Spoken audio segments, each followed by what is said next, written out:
ako'y nag-meditate sa Panginoon, nag-pray sa Lord, hindi ko na lupaan mensahe niyo. Ito po ibinigay sa akin ng Panginoon nakaraan pang linggo dito na po sa Iloilo. Biglang pinaalala sa akin ng Panginoon ito ang tatlong bagay, no? Ito po ay pinaalala ko ninyo ito po ay batas ng kasada. Ito kapag tayo ay tumatawid, ano po nakalagay doon stop, law, at listen. So, biglang nabigay sa akin ito ng Panginoon. Itong tatlong bagay doon stop, look, and listen. Sabi ko para tayo sa driving. So, ito po yung pag-aralan po natin ngayong umaga. Ang una pong ating pag-aralan na kinakailangan po na maalala po natin at maintindihan natin na ang Diyos po ay may mga pinapahayag sa atin, lalo sa ating buhay Kristiyano, sa ating mga ranasan, tulad ng sinabi kay Auntie Grace. Alam niyo po na hindi po madali, no? At basta-basta na mag-alaga ng may sakit. No? At lalo pa ay, sabi nga ng Tigris kanina ay isa lang siya nag-alaga dahil sa kanyang mga apo. Yun ang nakakalungkot minsan. Alam niyo na totoo, yun ang nakakaisip din na kami ni Mrs.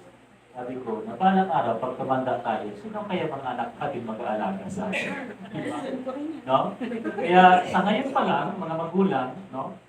Ay isipin nyo na kung sino po yung mga anak. No? Na mag-aalaga. Kasi that is yun ang masakit na katotohanan na nakita mo dahil sa ilang taon mo na inalagaan ng mga anak mo at pagtanda nyo, hindi mo maisip kung sino mag-aalaga sa inyo. Kaya makikita mo doon kung ano po yung hindi mo umano kapag lalo kapag nag-asawa sila. No? Kanya-kanya buhay na yun. Iba-ibang ano na. Pero yung pinakamaganda po dito, ang Panginoon po, nalala po in Psalms 27 verse 10, sabi ng ni David, sabi po doon. Yun pong lagi ko po hindi makalimutan ang sabi ni David. Sabi niya, Panginoon, maiwan man ako ng aking mga magulang na aking pamilya. Ngunit, hindi na ako iniwan. Amen. Yun ang pinakamaganda, sabi niya, sa ibang translation na niya, dadamputin ako ng Panginoon. Hindi pa ako kaya mabayaan ng Diyos. Kasi saan man po tayo, kaya yun ang ating mga inasahan. Hindi mo talaga maasahan Sa totoo lang. Di po ba? Yung mga inasahan mo minsan natin na inaakala po natin maasahan, hindi mo talaga maasahan. Diyos po ang tangi po natin maasahan. Amen. Yun po pinakamaganda at pinakatotoo ng kapag binabasa. Kaya kinakailangan po ng salita ng Panginoon. Kinakailangan po natin ang Word of God, itong salita ng Diyos na nagbibigay ng liwanag sa ating isipan. Ito nagbibigay sa atin ng pag-asa. Kaya sa umaga pong ito, pag-aralan po natin una, yung stop. Kasi tatlong bagay. Stop, look, and listen. Ito po ay, hindi ko po alam kung bakit po ito ibinigay sa akin ng mensahe ng Panginoon. At ito po ay, una-una po natin pag-aralan itong kinakailangan po nating tumigil minsan. Sa kabisihan ng panahon ngayon, sa kabisihan ng mundo ngayon, sa pag-aaral, kung nag-aaral ka, sa pagkatrabaho, kung nagtatrabaho ka, no, ay parang walang tigil. Diba? Parang paikot-ikot naman, ibang buhay. Gigising ka ng umaga, nagmamadali ka, para hindi ka balik sa pag-aaral o sa pagtatrabaho. Kasi pag galit ka, bumutahan ka. No? Pag galit ka, papagalitan ka ng teacher mo. Kaya, yun po pa, araw-araw na lang, yun pa ikot-ikot na po buhay po natin. Kaya kinakailangan po natin, nagkaroon po dito, stop overthinking. Kinakailangan po natin tumigil, no? Na maging overthink kung ibig sabihin yung sobrang isip pa ng isip. Sa panahon ngayon, ano po ba naiisip po natin? Kung wala kang trabaho, kailangan naman hanap ng trabaho, gumawa ka ng paraan para makatrabaho. Kung wala kang pira, kailangan na maghanap ng pira para makatira ka. Kaya minsan, ganado-ganado yung mga bumbay sa atin dito. Diba? Ganado-ganado ang mga bumbay, ang mga asa. No? Well, ganado-ganado. Kasi kumikita sila, parang yun ang lifestyle. Pero alam nyo, hindi ko minamasama ito mangutang kasi dalas po namin yan. Kaya lang, sabi ko sa Panginoon, Kapag nangungutang ang Panginoon, parang pinapakita na ano po yung hindi nyo tinawag. No? Parang sabi ko, parang hindi nyo kami tinawag, Panginoon. Kumbaga parang hindi ka sinasamahan ng Panginoon. Marami hindi na ang buhay. Hindi po masama ng utang. Baka sabihin niyo si Pastor naman, masama ba kasi ng utang? Hindi, wala akong sinabi masama. No? Pero yung, pag yun ang po ang buhay po natin, paano ka aahon doon? Paano ka aalis doon? Di po ba? May mga panahon na umutang tayo, puro man po tayo lagi doon malulog. Kasi may mga panahon na kinakailangan umutang ka, pero hindi naman po lahat. No? At hindi naman tayo manatili tuloy sa utang. Di ba? Tama hindi? Parang galit kayo sa akin. No? Matthew chapter 6, 25 to 27. Basahin pa natin. Bukas tayo ng Biblia. Matthew 6, 26. Ano pong sinasabi po dito ni Jesus? Mismong Panginoon, sinasabi po dito. Sa 8:25 to 27. Sinasabi po dito. Kaya sinasabi ko sa inyo, huwag kayong mapagabag tungkol sa pagkain at inumin na kailangan ninyo upang mabuhay o tungkol sa damit na kailangan ng inyong katawan. Hindi ba't ang buhay ay higit na mahalaga kaysa pagkain? At ang katawan kaysa panamit? 26. Basta ninyo ang mga ibon. Hindi sila nagasik ni nagaani o kaya'y nagtitipon sa bangan. Gayunman, pinakakain sila ng inyong amang nasa langit. Hindi ba't higit kayong mahalaga kaysa mga ibon? Sino sa inyo ang makapagpanghaba ng kanyang buhay ng kahit isang oras sa pamagitan ng kanyang pagkabalisa? So dito minsan, nakakamali tayo, nakakaisip. Sa sobra nating isip ng isip sa ating buhay, sa ating pangailangan, nakalimutan po natin na ang Diyos po ang nagbibigay ng buhay. No? Ang sabi po niya, sino sa inyo magpapahaba ng inyong buhay na mag-isip sa isang oras? Di ba ang Diyos po? Amen? Sabi niya, tingnan niyo mga ibon. Hinahalintulad kita sa ibon, pero yan tayo, hindi tayo hayop, tao tayo. Di ba? Hindi sinabi ng Lord, ng Bible, na wag ka magtrabaho. Hindi sinabi ng ganyan, dahil tuturuan tayo diyan, kapag ganyan, na wag ka magtrabaho, tuturuan na parang ang tamad. Kasi galit naman ang Diyos sa mga tamad. Di ba? Sabi nga ng Bible, sabi nga ni Pablo, doon sa Thessalonians niya, kung ako nakakamali, sabi niya, ang tamad ay huwag niyong kainin. So, di ba? Alam po natin. Sa bahay nga natin, pang tuwa ka ba na ang anak mo, tamad-tamad to. Alas 10, gumising. Tapos, nakain lang. Di ba? Yan ako, masyado tayong nag-overthink. Masyado tayong napapagabag sa ating iniisip.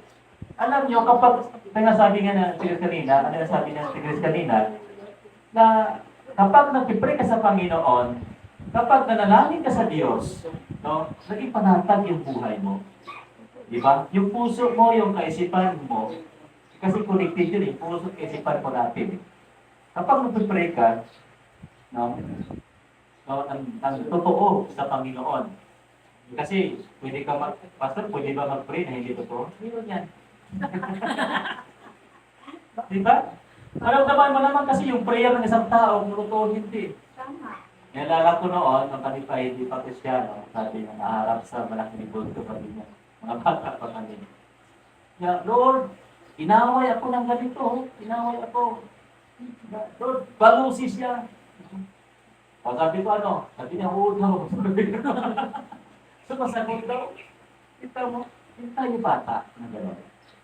Kapag totoo tayo nagpupray sa Panginoon, ramdam mo yung kapayapaan sa puso, sa isip mo, panatag ka. Amen. Kasi in Proverbs chapter 3, verse 5, trust in the Lord with all your heart. Kapag nagpipray ka, nandun ang tiwala mo sa Panginoon, na nakikinig ang Diyos, totoo ka kasi ayaw ng Panginoon, hindi tayo totoo eh. Hindi siya nakikinig. No? Hindi siya nakikinig kapag tayo hindi totoo na manalangin sa Panginoon, kaya hindi mo makamtan yung kapayapaan. Diba? Amen. Sabi niya, Hebrews chapter 11, verse 6, sabi niya, kapag tayo ay lumalapit sa Panginoon, kailangan may pananampalataya. You cannot please God without faith. Hindi mo mapatuwa ang Panginoon, hindi mo mapapaya ang Panginoon kapag walang ang totoo para kaya. Yes. Yun po ang dapat tayo hinahanap ng Panginoon yung katotohanan. Kaya, yan po ang ating dapat tigilan. In Philippians chapter 4, no, Pilipos po tayo. Filipos 4, sa ACT, ano po tayo po dito ni Pablo naman? Kaya, basahin po natin. Filipos 4, 7. Verse 6 to 7. Ano po dito ng Filipos. Mas maganda na tayo po ay magbasa ng salita ng Panginoon. Filipos 6, chapter 4, verse 6 to 7. Ano tayo po na dito? Huwag kayong mabalisa tungkol sa anumang bagay, sa halip ay hingin ninyo sa Diyos ang lahat ng inyong kailangan sa pamamagitan ng panalangin may pasasalamat. Ang di malilit na kapayapaan ng Diyos ang mag-iingat sa inyong puso at pag-iisip sa pamamagitan ni Kristo Jesus. Tingnan mga kapatid ko sa Panginoon. Sabi po niya sa verse 7, verse 6 sabi niya, huwag kayong mabalisa tungkol sa anumang bagay, sa halipay, hingin ninyo sa Diyos ang lahat ng inyong kailangan sa pamamagitan ng panalangin may pasasalamat. Minsan po, kapag tinugon ng Diyos ang ating prayer, wala na pong pasalamat sa Panginoon. Di ba? Nakakalungkot, na pray tayo ng pray sa Panginoon at kapag sinagot ng Diyos ang ating prayer, ang nangyayari, wala na pong pasalamat sa Panginoon. Di ba? Yun ang nakakalungkot minsan. Kaya marami mga Kristiyano po na binibless ng Panginoon, nalimutan na pasalamat sa Panginoon. No? Kung sa tao yan, ang tao kung walang utang na loob. Di ba? Walang pasalamat. Minsan nga, bigyan mo nga, nalala ko noon yung nasa taliktik po kami, nalala ko yung aming tirahan sa taliktik. May humingi ng ang sabi, binigyan mo ng 2 piraso kasi binibintay ni nanay sa tindahan. Sabi ko, ito naman bigay ko, 2 piraso lang kasi binibintay ko kay Kristo na so. Hindi kailangan ibigay, papagalitan ka kay nanay. Sabi niya, ito, pagbigay ko, hindi na pasalamat. Ang reklamo pa sabi niya, yung 2 lang. No? Kaya ano kaya maramdaman mo kapag nagbigay ka? Nareklamador. Diba? Parang nainis ka. Parang magalit ka o di malaman, di ba? Mas maganda nagbigay ka na kahit kaunti, doon nagpapasalamat.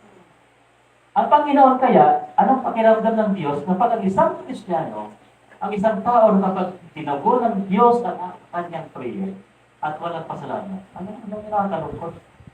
Tayo nga, nagalit tayo ng pagiging pasalamat ng tao. Yung binigyan mo, tapos ang Diyos pa kaya? Di ba?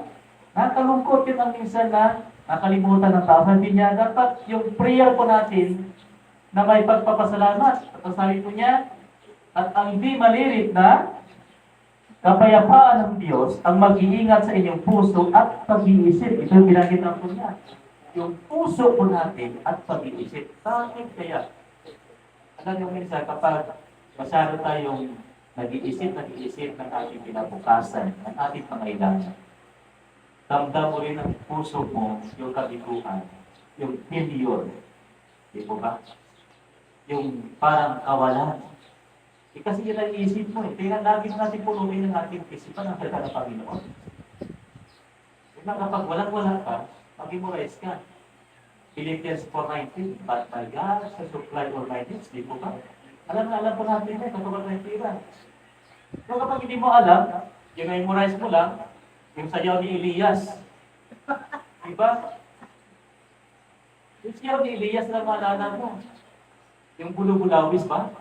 Tapos na lang po Diba? Yun na lang ang... kasi ano ngayon na nakita ninyo? Ano pa kinataw? Hindi ba wala? Kaya ang tao, kaya nasabi ko, nalulungkol ang tao. Ina-idolize nila yung mga tao rin. Dapat idolize po natin si Jesus eh. Amen. Yeah? Kapag ina-idolize mo yung tao, naku, maliligo ka yan. Tandaan po natin, mga kabataan, mga estudyante, mga magulang kapatid. Kapag ina-idolize po natin yung tao, inaasahan po natin ang tao, malulungkot ka. Mabibigo ka lang. Pero kapag ang Diyos, ang ating laging inaasahan, dinidipindihan, magtatagumpay tayo sa Panginoon. Yes, Palakpakan natin amen. si Lord. Kasi ayaw ng Panginoon, mabigo ang kanyang mga anak. Kaya lang, mabibigo tayo minsan dahil ang tiwala po natin, tinitig ng Panginoon. Nasanay sa Diyos, sa tao. No? Kaya at sa Diyos po tayo magtiwala. Jeremiah 17 verse 5. Huwag tayo magtiwala sa tao. Ito dito. Pangalawang stop is stop meditating failure. Tigilan na po natin mag-meditate, mag-alala ng ating mga failures at mga weaknesses. In Hebrews chapter 4, verse 15. Basahin pa natin. Sa Hebreo, sinabi po dito si ang author ng o ang nagsulat ng Hebreo 4:15, sabi po dito. Yung mga failures at mga weaknesses po natin, ay huwag na po natin ito po yung ginagawa ng kaaway na mga pambato sa ating bilang Kristiyan. Hebreo 4:15, sabi po dito, isa pa natin sa 14. Magpakatatag tayo sa ating pananampalataya, yamang mayroong tayong dakilang sacerdote na pumasok sa kalamitan sa harapan ng Diyos. Walang iba kundi si Jesus na anak ng Diyos. Sa 15, ang dakilang sacerdote natin iyon ay nakauunawa sa ating mga kahinaan. Sapagkat sa lahat ng paraay, tinukso siyang tulad natin, ngunit hindi nakasala. Ang sabi po niya, ang sacerdote natin iyon ay nakaunawa sa ating mga kahinaan. Alam niyo na pagkaganda po sa Panginoon. At kahit tayo yung mga failures, tayo po yung mga weaknesses, may mga kahinaan, ang Diyos po nakaunawa po sa atin. Amen. Hindi ba tayo natutuwa na minsan may pagkakamali, pagkukulang, na minsan nalimutan natin yung pasalamat sa Panginoon, na minsan nalimutan natin isang gulit, isang desisyon sa Panginoon, kaya tayo nagpipiliin. At yun naman ang ginagamit ng Diablo sa atin. Kita mo, sabi ng Diablo, di ba, failure ka? Yung sabihin namin ng nakaaway sa iyo, ang asawa mo sakit. May sakit ka ngayon, ano ka? Di ba nagkamali ka, tatayo-tayo ka, magsulit ka. Tatayo-tayo ka, sisimba ka. Yun ang ginagawa ng Diablo sa atin. Kaya yung ating kaisipan dapat, huwag tayo makagarte. Tigilan pa natin yan. Pag tayo nakakainisip ng mga negatibo, isipin pa natin lagi ang salita ng Panginoon. Amen? Amen. Isip ka na ba ng isip ng utang mo? Diba? Ano mangyayari? Isip ka ng isip minsan sa pangailangan mo, ano mangyayari? Pero kapag nag-iisip ka, ay, kapag napakkan na ginawa ng Panginoon. Yan, 3:16, for God so loved the world. Diba? Yung kahit hindi ka karapat-dapat na ibigin, pero minahal ka pa rin ng Panginoon. Nalala ko isang kwento ni ang isang pastor ay po niya, doon daw sa Pimaras, isang church sa Pimaras. May kanta doon na, di ba, kapag closing, matatapos ng simba, isang kanta na, alam mo na, alam po ni Sister Amy. Oh, therefore, love one another, di ba? Tapos, niyayakap yung babae sa babae, lalaki sa lalaki, niyayakap kasi yung mga pag appreciate yung pagmamahal ng bawat kapatiran. Ngayon, may bukod, may kuba ba? Lumapit sa kanya, iniwasan niya. May tinawala yung, alam niyo, isang tunay na pag-ibig. Hindi po, tayo po doon, ang tunay na pag-ibig. No? Kasi ang Panginoon ganito, na tayo hindi karapat-dapat na ibigin ng Panginoon, ngunit hindi pa tayo ng Panginoon. Di ba? Sapagkat tayo po ay makasalanan, ngunit inimig rin tayo ng Diyos. Kaya tayo po hindi karapat-dapat. Kaya nga ang pag-ibig, ang kulay ng pag-ibig, na kahit hindi karapat-dapat, ibigin mo yan. Dahil sa Diyos yan. Di ba? Kaya nga iba-iba yung mga ugali po natin, mga karakter po natin. Kasi ang Diyos po, nilikha tayo ng Panginoon, may kanya-kanyang disenyo. Amen? Kaya huwag tayo mainggit kung bakit ang iba ay sipsip at ikaw naman ay pangit. Kung bakit ang iba ay mataba at ikaw naman ay payat. Huwag tayo mainggit doon. Kung sila ay maputi at gwapo, ikaw naman ay kaunti lang, medyo kurapa ang ilong. Okay lang yan dahil ilikha ka ng Panginoon. Huwag tayo mainggit doon. Kung ang kanilang forma ng katawan ay A4, ikaw naman ay Filipino 4, diba? Kasi ganun tayo eh, kino-compare yung ating mukha, yung ating mata. Yan ang palagay ng mga tawag doon. Paano mo ilalagay sa katawan? Para kumanta, maging gwapo. Alam mo, mas maganda ka, gwapo ka. Nilikha ka ng Panginoon. Amen? Genesis chapter 3, verse 16. No? Nilikha ka ng Panginoon. Napakaganda mo at napakagwapo mo. Original ang pagkalikha ng Diyos sa atin. Ako nga, hindi ko nga ikinikumpare yung sarili ko. Ako'y gwapo at maitim. Kasi nilikha ko ng Panginoon eh. Hindi ko inaamin na ako ay maitim, pangit. Hindi ko inaamin na ako doon. Gwapo ako sa harapan ng Panginoon. May pagkalisin ang Diyos sa atin na iba-iba. Ganun po ang ating isipin mga kapatid sa Panginoon. Kaya tayo likha ng Diyos na napaka-espesyal. Amen? Amen. Tingnan mo kapatid mo, special ka sa harapan ng Panginoon. Diba? Diba kung tingnan, huwag i-compare sarili mo sa iba. Special ka. Kaya yung pinakamaganda. No? Pangatlong na-stop ko dito ay stop doing sinning. Ibig sabihin, tigilan na po natin ang paggawa ng kasalanan. No? In Romans chapter 6, verse 1 to 2. Sa isang Roma. No? Natay po dito. Roma 6, verse 1 to 2. Natay po dito. Ano ngayon ang sabihin natin? Patuloy pa ba tayo magkakasala upang sumagana sa atin ang kagandahang loob ng Diyos? Hindi. Tayo'y patay na sa kasalanan. Kaya hindi tayo dapat mamuhay sa pagkakasala. Nasabi po dito na tigilan po natin yung paggawa ng kasalanan. Kasi ito minsan ang hindi ko nabanggitin. Ibang grupo. Nasabi niya sa biyaya ng Diyos. Yes, sa biyaya po ng Panginoon po tayo ay naligtas. Ephesians chapter 2 verse 8. Sa biyaya ng Panginoon. Pero sabi po dito ni Pablo, sabi niya, okay. Andiyan ang biyaya ng Panginoon ang habang ng Diyos. Patuloy ba tayo gumawa ng kasalanan? Kaya sabi ni Pablo, hindi. Hindi po tayo dapat, kapag tayo ay Kristiyano, kapag tayo tumanggap sa ating Panginoong Diyos na tagapagligtas, no? Huwag na po tayo gumawa ng kasalanan. Diba? Umiwas na po tayo. Yes, hindi po tayo perfecto sa ating kaisipan, sa ating mga mata. No? Hindi tayo perfecto. Pero kailangan po natin umiwas, no? Tumigil sa paggawa ng kasalanan. Ano po ba mga kasalanan, Pastor? Alam po natin ito, mga bisyo sa mundo. No? Ito mga hindi karapat-dapat na ginagawa ng sanlibutan. Bisyo, lahat, ingay ng mundo.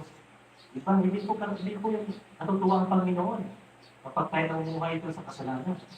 Kapag tayo kaya sabi niya in Romans chapter 12, verse 2, sabi niya, do not be conformed to this world, but be transformed. At ma-renew yung ating mind, yung ating kaisipan. Bakit ma-renew ang ating kaisipan?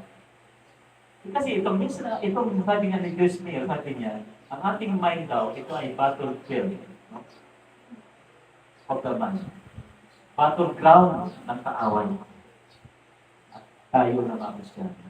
Ito sinasaksak dito ang ating kaisipan. Kita mo kung bakit nakita po natin sa mga social media ngayon. Sabi ni Atasiya sa binasako sa niya, no, sabi niya, grabe na panahon ngayon. Iba na. So, may mga pinapatay, sinasaksak, para na magkasalanan. Diba?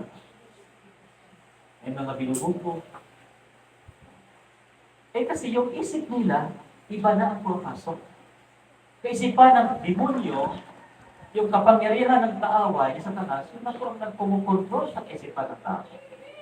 Kaya minsan nagsasabi, O sige, magpakamatay na ako kapag pinigilan mo. Di ba? Hindi ang kontrolado ng Diyos, kontrolado yan ng demonyo. Kasi yung isipan po natin, kapag hindi mo sinaksakan ng word of God, ng salita ng Diyos, walang pagbabago. Kaya nga sabi ni Pablo sa Romans 12 verse 2, na kailangan pa rin nyo ang ating kaisipan. At kapag naman yung kaisipan mo, anong benepisyo mo? Magkaroon ng pagbabago. Righteousness. Kapanghalan sa ating mga buhay. Amen? Palakpakan po natin si Lord. Ito pong ating pangalawa. We will stop. Yung ating pangalawa is yoke. Ano po ba yung titingnan po natin? Ano po bang titingnan po natin? Magandang babae, wapong lalaki, matso. Ano po bang hinahanap ng iba? Ano bang yung may tindi? 5'7", 5'9"? Kasi yung pastor gusto ko. Diba? Ano ba ang hinahanap natin? Bakit para natutuwa kayo? Diba? Kasi kasi alam niyo yung panglabas, pag kayo tumingin sa panglabas. Tumingin po tayo kung ano po yung taloob ng isang tao. Amen. Amen? Amen. Kaya sabi ko, hindi nakatingin sa panglabas, ang Panginoon, hindi nakatingin sa panglabas. Ano po tingnan ng Panginoon? Yung sa puso po natin, yung binago ng Panginoon. Yes. Amen. Diba? Kita nyo, may alala ko noon, ang gandang-gandang asawa, tapos ang pangit ng asawa. Kasi hindi nakatingin sa panglabas. Diba? Ang ganda-ganda ng babae, tapos yung partner niya, pangit. Kasi kapag titingnan ng ating mata, physical appearance, no? Panglabas na ano, nalidisgaris ka. Bro, sila iba. Ganun ang tao. Ang Diyos, ganun din. Hindi ang Panginoon nakatingin sa ating puso. Kundi sa puso. Amen? Ganun ang tao, ganun ang Diyos, magkaiba. Kaya iba yung pagtingin ng tao sa pagtingin ng Diyos. Kaya sabi ko, huwag tayo magpa-apekto sa sinasabi ng tao. Diba, iba parinig po tayo, ay, sumisiba kayo sa born again, sumasama kayo sa born again, wala kang kinabang dyan. Mali sila. Malaking mali ang kasabi nila. Ang Diyos po iba sa Panginoon sa tao. Kaya wag po tayo makinig sa sinasabi ng tao. Dahil 2 Corinthians chapter 4 verse 18. 2 Corinthians. Bayan pa natin. 4:18. 2 Corinthians, 2 Corinto chapter 4 verse 18, tayo po dito. Kaya't ang paningin namin ay napapako sa mga bagay na di nakikita, hindi sa nakikita, sapagkat panandalian lamang ang mga bagay na nakikita. Ngunit walang hanggan ang mga bagay na di nakikita. Kita mo, ano sabi po dito ng salita ng Panginoon ng Bible? Yan, ang mga bagay na nakikita po natin ngayon, itong mga bagay dito sa mundo, naalala kong isang nabasa ko na text na pasahid. Sabi po niya doon, nabasa ko yung sinabi niya, nalimutan ko ng isang puso kung sinusubulan. Sabi po niya, itong mga bagay doon na nakikita po natin sa mundo, magandang ilaw, lahat na nagagandahan dito sa paligid. Alam niyo, kami na ang lahat ng yan, wala yan. Ilipas yan. Ilipas yan ang mga bagay na yan. Kaya nga sabi ni Pablo sa Ephesians dito, dapat ang paningin ng Kristiyano, ng totoong Kristiyano, hindi sa mga nakikita sa paligid. Kundi sa mga bagay na hindi nakikita.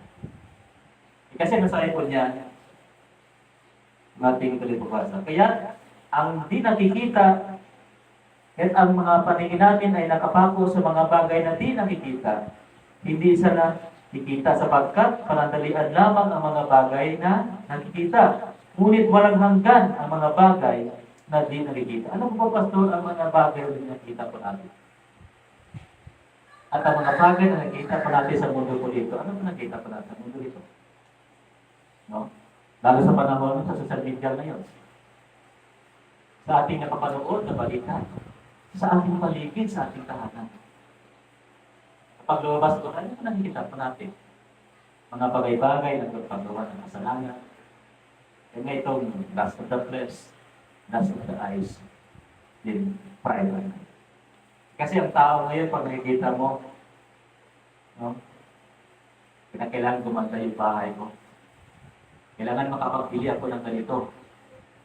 Kailangan makapagkuha ako ng ganyan. Yun lagi hangad ng tao. Kasi kailangan makita ng relatives ko, ganyan. Parang competition na eh. Di ba? Ang buhay ngayon, competition na. Di ba? Yun ang nakikita ng ating mata. Kaya kung hindi tayo seryoso at totoo na makita po natin ang ginagawa ng Panginoon, ano po pa mga bagay na hindi po natin nakikita? Na walang hanggan. Ito pong salita ng Panginoon. Itong buhay na binibigay ng Diyos sa atin, hindi po natin nakikita yan. Amen? Itong hangin sa ating nadarama. Makita mo bang hangin? Ito hindi. Pero ang Diyos patuloy na sinasusti niya ang hangin, ang ating buhay. E para pag kinuha ng Diyos ang hangin, iniktigo ka ngayon. Diba? Wala. Dahil dito sa mundo, hindi po lamang lahat puro biro. Kailangan magseryoso tayo minsan. Dahil may panahon sa pagbibiro, may panahon din ng magseryoso. No? Kaya kailangan tayo bilang anak ng Diyos, maging totoo tayo na lumalapit at tumingin sa ating Panginoon. Panindigan sa salita ng Panginoon sapagkat yun ang kailangan. Alam nyo, pinakakalungkot ngayon, mas matimbang paminsan yung sanlibutan kaysa paglilingkod sa Panginoon. No? Kaya yun ang minsan ang pinakasama ko minsan ng loob. No? Na mas matimbang paminsan ang makasanlibutan na gawain kaysa maka-Diyos na gawain. Kasi patungo na po tayo sa end times, iba kapag binasa mo yung Bible, no? Kaya sa Biblia, makita po natin kung ano po sinasabi ko ng Panginoon. Na, in Matthew 24 doon, na sa huling panahon, ang tao, ang pag-ibig ng tao sa Diyos, lumalamig. Nangyayari sa panahon ngayon. Sabi ko nakaraan doon, yung dumating si Elias, sabi, puno yung rasa sa pinang. Wow. Diba? Tapos nakatahin ng ulo bulawis. Diba wala kakita-kita. Kaya sabi ko na nachatan kami ng isang yung rin natin yung natin dito na sa Manila. Sabi ko, tingnan mo sabi ko, ang sabi ng tao, pag dumating niya ang Panginoon, sabi kaya ang abang. Sabi, siguro pastor ko, siguro. Hindi masigurado. Kita mo, kapag sa Diyos, ang konti na lumalapit. Pero pag tao lang dumating, tao siya. Diyos ang ating natingan. Ilagay po natin sa ating kaisipan, mga kapatid. Tao ang ating pinupuntahan. At ano pa kinatang nyo? Napagod lang kayo sa kakasigaw, napagod lang kayo sa gaya. Pero kapag sa Diyos ka naglingkod sa Panginoon, bibigyan ka na ng lakas. Yes. Bibigyan ka ng buhay ng Panginoon. Panibagong pag-asa sa Panginoon. Yes. Kapag sa tao ka, tumingin, at kahanga ka doon dahil sa kanta niya, nako, pagod ka na, wala ka pang gumastos ka pa doon dahil sa bilihin. Wala pa kang makita. Yun ang hindi na sumasabi sa ating kaisipan. Amen? Amen. Totoo hindi. Kaya sabi ko, kung bakit sabi ko, minsan mas matimbang yung gawain ng sanlibutan kaysa gawain ng tao, kaysa gawain ng Diyos. Yan nakakalungkot. Kaya sabi ko, dito sa church, kailangan natin mag-volunteer po kayo, o kayo po yung mga talento sa Panginoon. Kasi mas maganda sa masayaw ka. Alam mo, yung simple pagsaya sa gawain ng Panginoon, naka-record yan sa harapan ng Diyos. Pagdating ng langit, ito ang ginagawa. Ito si Askis, natin. Ito si Juan, nagpapangin sa atin. Naka-record yan lahat. Kasi sa langit, may mga aklat doon. Naka-record ang lahat kung ating ginagawa sa Panginoon. May pizza pa nga. Hindi pizza ha, pizza. Di ba, nalala ko yung aming isang kapatiran, si Brother Mono. Alam niya, kung kailan kami pumunta, alam niya ang buwan, alam niya ang pizza. Alam niya na ang room doon ay sakot ng Roma City. Sabi ko, tinagay mo utak mo ba? At hindi kahit na ano eh. Lagi niya lang ito, yung Romblon, yung Sibuyan. Hindi yan siperado noon. Hindi yan siperated. Yan ay sakop ng Roma City. Ito, galing ng geographic. Alam niya kung kailan ako pumunta doon. Basta lang ito, October 14, ganito. Hanggang 16 ka pa doon. So, may utak ba? Memory niya dati. So kung gano'n tayo binigyan ng utak ng Panginoon, mas lalo, mas alam niya. Pag-alit si Uwas. Nakikita mo din si ganito. Sumamba ka, ganito, pizza. Alam mo Diyos yan. Naka-record nila. Pagdating natin sa langit, ipakita. Naka-live screen yan. Pumunta ka sa Elias. Sumigaw ka. Elias, bulubulawis. Diba? Alam nyo, naka-record lahat. Kaya sabi ko, mas matimbang kami sa alam ko. Hindi ko ito dito kasi nasa last list po tayo. At ang huling panahon na po tayo. Kita niyo mga nangyayari sa mundo ngayon, yung pamilya nung sa sakripisyo. At ang kaluluwa, alam niyo, mas sinapat ko natin ating kaluluwa na mapalapit sa Panginoon kasi humiwalay yung kaluluwa ko natin sa Panginoon. Itong pagkain, pag-aaral, lilipas yan. Hindi ko sinasabi ko kayo umaral. Hindi ko sinasabi ko kayo kumain. Kasi papayat kayo niya. Ang sinasabi ko, mas mahalagan mo yung kaluluwa ng mga papakain. Papakain ang salita ng Panginoon. Dahil hindi lamang po 3 times a day, at tapos may snack pa tayo, kundi yung kaluluwa po natin, kumakain din ito. Anong kinakain niya yung salita ng Panginoon? Kailangan nagbasa po tayo, mag-pray tayo, sumimba tayo. Kailangan itong kaluluwa po natin, pangalagan po natin, mapalapit sa Diyos. Yung relasyon po natin sa Panginoon, at kailangan po natin mas lumalim. Kasi kapag hindi tayo lumalim sa Panginoon, parang wala lang, pupunta sa simbahan, wali, ano nangyari? Ano sermon ni Pastor? Yung sermon ni Pastor kay Elias. Yun na, lagi naisip ko natin. Kalimutan mo na. Mas memorize pa kung anong nakakalungkot yan. Kaya, yun ang ating dapat ilagay sa ating isipan. Hebreo chapter 12. Sa Hebreo 12, sabi po dito, kung hindi pa natin matapos ay balikan naman po natin sa iyo. Hebreo chapter 12, verse 2. Alam po tayo dito. Alam po natin. May maganda basahin po natin sa verse 1. Yamang naliligid tayo na makapal na saksi, iwaksin natin ang kasalanan at ang anumang balakid na pumitigil sa atin. At tayo pong tiyagang magpatuloy sa takbuhin na sa ating harapan. Verse 2. Ituon natin ang ating paningin kay Jesus na siyang pinagmulan ng ating panampalataya at siya rin nagpapasakdal nito dahil sa kagalakan na hihintay sa kanya. Hindi niya ikinahiya mamatay sa krus at ngayon na nakaluklok sa kanan ng trono ng Diyos. Ang sabi ng Panginoon, kinakailangan po natin tumingin sa ating Panginoon sa Kristo. Ano po ibig sabihin, Pastor? Kailangan po tayo tumingin sa ating Panginoon. Kinakailangan po natin hindi tingnan ang kahinaan ng iba. Huwag po tayo katulad ng iba na tinitingnan yung mali at tapos sasabihin ito ginawa mali. Ang Panginoon po hindi po nakatingin ng gano'n. Ang Diyos po natin na pinaglilingkuran, kinakailangan po yung ating pagtingin sa Panginoon. Para hindi tayo ma-discourage, hindi tayo manghina sa panahon ngayon. Kaya yun ang pinakakailangan po natin sa panahon ngayon. So napakabuti po ng ating Diyos. Ngayong umaga po ay next Sunday lang po natin tapusin itong ating pag-aaral. Tayo po ay tumayo. At sa pangalawang